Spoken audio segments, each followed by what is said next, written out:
Aujourd'hui, je vous propose un tuto cuisine. Bon, on va pas faire à manger pour nous, mais on va cuisiner pour nos insectes. On va faire des beetle jelly. La beetle jelly ou gelée de coléoptère en français, ça se présente généralement comme un petit pot de gelée de couleur dans un gobelet en plastique. Ça s'achète en animalerie, mais aussi sur internet ou bien en physique dans les bourses. Il y a plein de goûts comme banane, fraise, mangue, litchi même, je crois qu'il y a raisin aussi.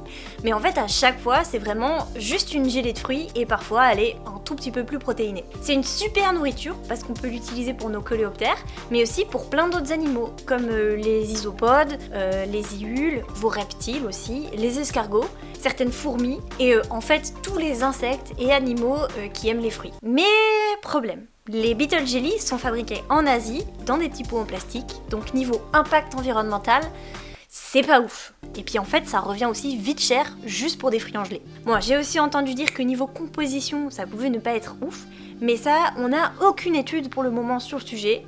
Donc je m'avancerai pas. Ça n'empêche que du coup, je vous propose qu'on s'y attelle et je vous propose ma petite recette.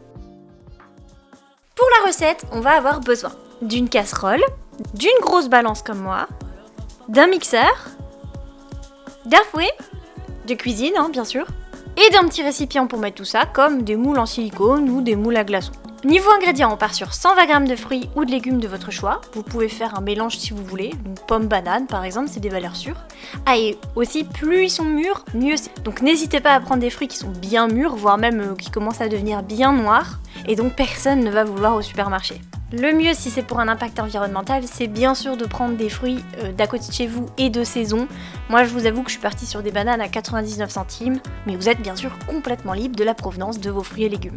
Je trouve aussi que c'est une bonne manière de faire des économies. Je sais que certains grands magasins font des paniers gaspilles avec des légumes et des fruits qui sont très abîmés, et du coup en fait il n'y a aucun souci déjà pour votre consommation à vous, mais aussi pour vos insectes. Au contraire, je vous l'ai dit, plus c'est mûr, mieux c'est. Ensuite on va avoir besoin de 250 ml d'eau, 40 g de sucre, alors de préférence roux, moi je mets de la cassonade, en fait il faut un sucre qui soit le moins raffiné possible, donc moi j'ai choisi le sucre de betterave, mais vous pouvez aussi très bien prendre du sucre de canne avec du sucre roux ou même de la vergeoise.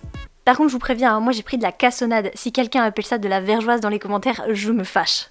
Ensuite, vous allez avoir besoin d'agar-agar. L'agar-agar, la quantité, elle va changer, elle va varier. Par exemple, les lucanes, ils aiment bien quelque chose d'un peu moins ferme que les cétoines. Donc pour les lucanes, on va plutôt utiliser un quart de cuillère à café, et pour les cétoines, c'est plutôt une demi-cuillère à café. Mais en vrai, dans les deux cas, ils vont le manger, c'est juste qu'ils vont préférer une texture plus ou moins ferme. Mais vous inquiétez pas, après vous allez prendre l'habitude et vous allez adapter vous-même. Mettez une demi-cuillère à café pour la première fois et vous verrez, c'est nickel. Et enfin, dernière chose, vous allez avoir besoin d'une cuillère à café de miel.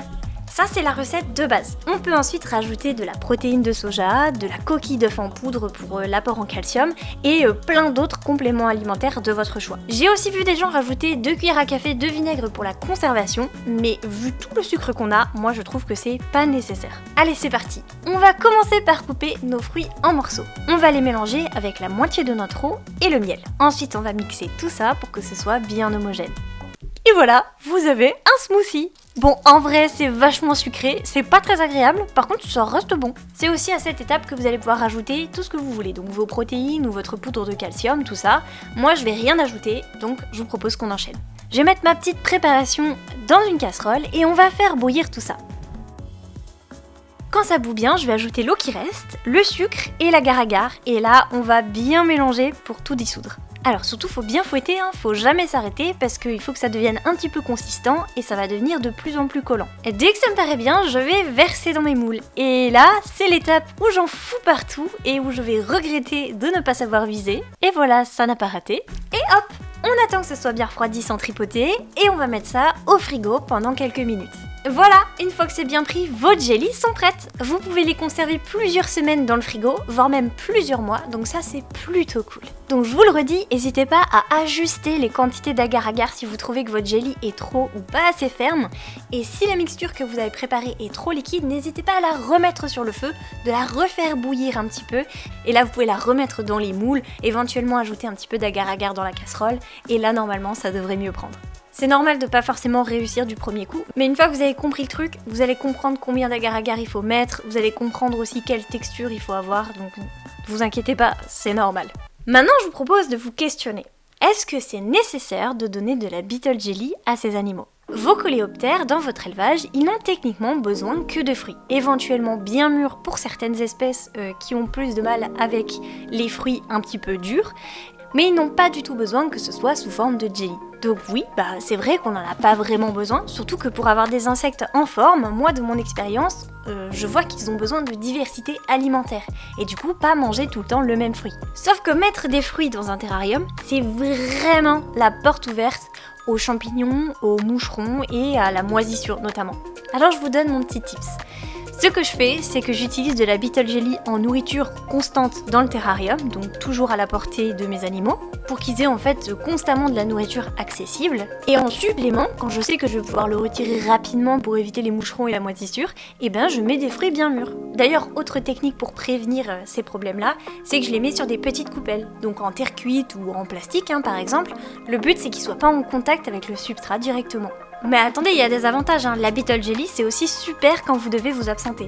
D'ailleurs, quand je m'en vais, par exemple, ma mère qui passe s'occuper de mes animaux est plus à l'aise de n'avoir qu'à mettre un petit carré de jelly, plutôt que de savoir que mes Messinoréna préfèrent la banane, alors que mes isopodes préfèrent les carottes, et que mes lucans arc-en-ciel aiment la pomme et les bananes mélangées, quoi. Bah oui, parce que selon les espèces, ils ont des préférences. J'ai certaines lucanes, perso, je les trouve addictes à la banane, il n'y a rien d'autre qui les intéresse. Ils veulent de la banane.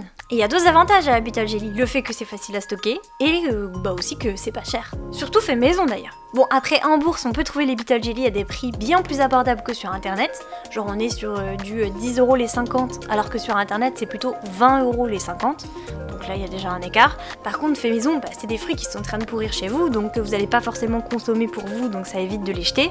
Ou alors je pense que c'est 45 centimes la pomme chez Carrefour, c'est pas donné mais c'est moins cher que du coup d'acheter des Beetle Jelly. Je crois que le plus cher dans la réalisation c'est l'agar-agar techniquement, mais pour 3€ vous avez 8 grammes, et 8 grammes c'est largement suffisant pour en faire une cinquantaine, donc ça vous fait au total la Beetle Jelly à peu près 4€ les 50. Et encore je suis généreuse parce que je pense qu'il y a moyen d'en faire encore plus que 50. Bref, vous l'avez compris, je suis pas du tout contre la Beetle Jelly, bien au contraire, je trouve que ça a plein d'avantages. Mais pour que vos animaux soient en pleine forme, n'hésitez pas à leur proposer en plus de la Beetle Jelly une variété de fruits et de légumes sur le côté. Bon elle était courte mais j'espère que cette vidéo vous aura plu. N'hésitez pas à me soutenir sur Tipeee ou en jetant un œil à ma boutique. Des bisous, salut!